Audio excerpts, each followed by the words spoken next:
تو اس لیے حج کا ایک بڑا خوبصورت کنسیپٹ ہے. امام غزالی نے ایک بڑی پیاری بات لکھی ہے اپنی ایک کتاب میں.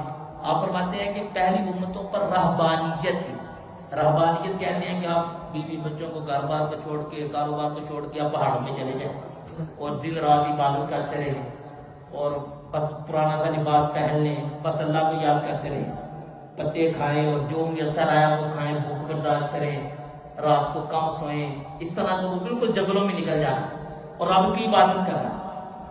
تو پہلی امتوں میں یہ رہبانیت تھی. تو امام غزالی کہتے ہیں کہ نبی کریم علیہ السلام نے اس امت کے لیے رہبانیت کو منع فرمایا ہے.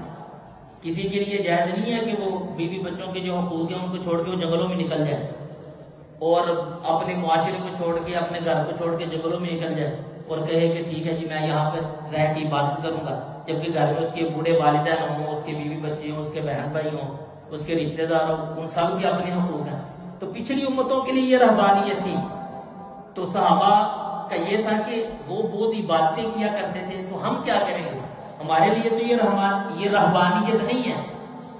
تو امام غزالی لکھتے ہیں کہ یہ جو حج ہے, حج کو رہبانیت کے درجے میں رکھ لیا گیا کہ گویا کہ تھوڑے دنوں کے لیے بندہ اپنے گھر سے نکلتا ہے اور پھر جب احرام میں آتا ہے خوشبو لگانا کیوں منع ہے, اس حالت میں میل کچیل چھڑانا کیوں منع ہے, کہ ایک رہبانیت والا ماحول بنے. گویا کہ بندہ جیسے پہاڑوں میں آ گیا ہے کہ نہانے کے لیے پانی نہیں مل رہا, کھانے کے لیے ایک خاص انتظام نہیں ہے, تو یوں ایک اس کو وہ اجر ملے, وہ ثواب ملے. تو یہ امت محمدیہ کا پروٹوکول ہے کہ یہ حج کے لیے جب جاتے ہیں تو وہ رہبانیت کی ایک ان کو فضیلت حاصل ہو جاتی ہے. تو اس لیے